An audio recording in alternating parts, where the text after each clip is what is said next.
గన్నవరం మాజీ ఎమ్మెల్యే వల్లభనేని వంశీ మోహన్ ని విజయవాడ పోలీసులు హైదరాబాద్ లో అరెస్ట్ చేశారు. ఆయన అరెస్ట్ వైకాపాలో కలకలం సృష్టిస్తుండగా టీడీపీ శ్రేణులు, కార్యకర్తలు, సానుభూతి పరులు హర్షాన్ని వ్యక్తం చేస్తున్నారు.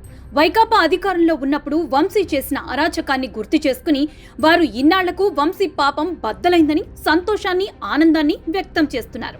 అసలు ఆయన్ని ఎప్పుడూ అరెస్టు చేయాల్సిందని ఇన్నాళ్లు వేచి చూశారని, ఆలస్యమైన అరెస్టు చేసినందుకు వారు పార్టీ అధినేత చంద్రబాబును, ఆయన కుమారుడు లోకేష్ ని అభినందిస్తున్నారు. వాస్తవానికి కూటమి ప్రభుత్వం అధికారంలోకి వచ్చిన వెంటనే వంశీని అరెస్టు చేస్తారని టీడీపీ శ్రేణులు భావించాయి. అలా భావించడానికి ప్రధాన కారణం ఆయన గతంలో టీడీపీ అధినేత చంద్రబాబును, ఆయన సతీమణి భువనేశ్వరిని, ఆయన కుమారుడు లోకేష్ ని ఉద్దేశించి చేసిన అసభ్యకరమైన వ్యాఖ్యలే కారణం. ముఖ్యంగా భువనేశ్వరి క్యారెక్టర్ గురించి ఆయన చేసిన వ్యాఖ్యలు ఎవరూ క్షమించలేనివి.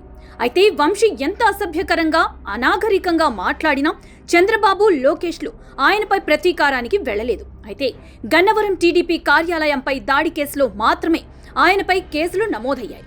ఈ కేసులో వంశీకి ముందస్తు బెయిల్ లభించింది. దీంతో ఇక తనను అరెస్టు చేయరని, కక్ష సాధింపు చర్యలకు పాల్పడరని వంశీ భావించి తన పాత రాజకీయాలను తెరమీదికి తెచ్చారు. దీనిలో భాగంగా గన్నవరం టీడీపీ కార్యాలయం కేసులో ఫిర్యాదు ఇచ్చిన సత్యవర్ధన్ అనే వ్యక్తిని లోబరుచుకుని పోలీసులకు వ్యతిరేకంగా ఆయనతో అఫిడవిట్ దాఖలు చేయించారు. దీంతో ఈ కేసులో పోలీసులు, ప్రభుత్వం తీవ్ర ఇబ్బందులకు గురైంది.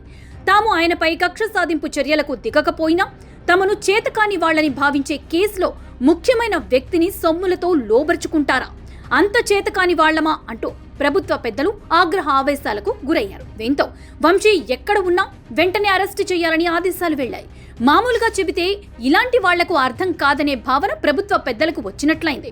ప్రభుత్వ పెద్దల ఆదేశాలను అందుకున్న పోలీసులు హుటాహుటిన హైదరాబాద్ చేరుకుని వంశీని పలు సెక్షన్ల కింద అరెస్టు చేశారు. అయితే ఇదంతా టీడీపీ పన్నిన పన్నాగమే అనే భావన కొందరిలో వ్యక్తమవుతోంది.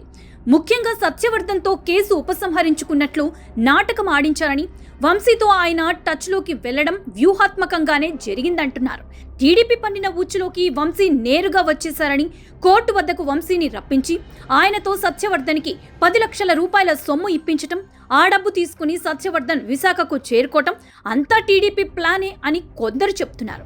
తాము పన్నిన వలలోకి వంశీ వచ్చిన తర్వాత సీసీ కెమెరాలతో చిత్రీకరించిన సొమ్ముకు సంబంధించిన ఆధారాలను రెడీ చేసుకుని ఇక వంశీని లేవకుండా దెబ్బ కొట్టగలమని అంచనాకు వచ్చిన తరువాతే అరెస్టు చేశారని టీడీపీకి సంబంధించిన వర్గాలు చెప్తున్నాయి.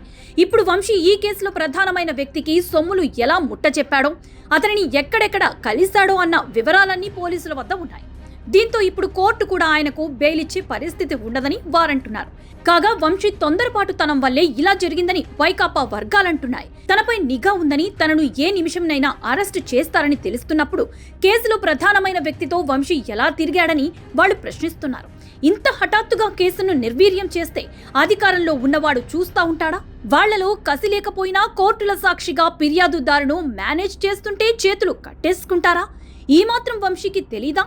ఎవరాయనకి సలహాలు ఇచ్చారో కానీ ఆ సలహాల వల్ల వంశీ తీవ్ర ఇబ్బందులకు గురవుతాడని కూడా వారు చెప్తున్నారు. మొత్తం మీద టీడీపీ పన్నిన వలలో వంశీ చిక్కారా, లేక తన స్వయం కృతాపంలో చేసిన తప్పుల వల్ల దొరికారా అనేది పక్కన పెడితే వ్యూహాత్మకంగా చేసిన తప్పులు ఆయనను కోలుకోలేని దెబ్బ కొట్టాయని చెప్పొచ్చు. గతంలో ఆయన చేసిన అభ్యంతరకల వ్యాఖ్యల వల్ల ఆయనకు ప్రజల నుంచి సానుభూతి కూడా లభించదు.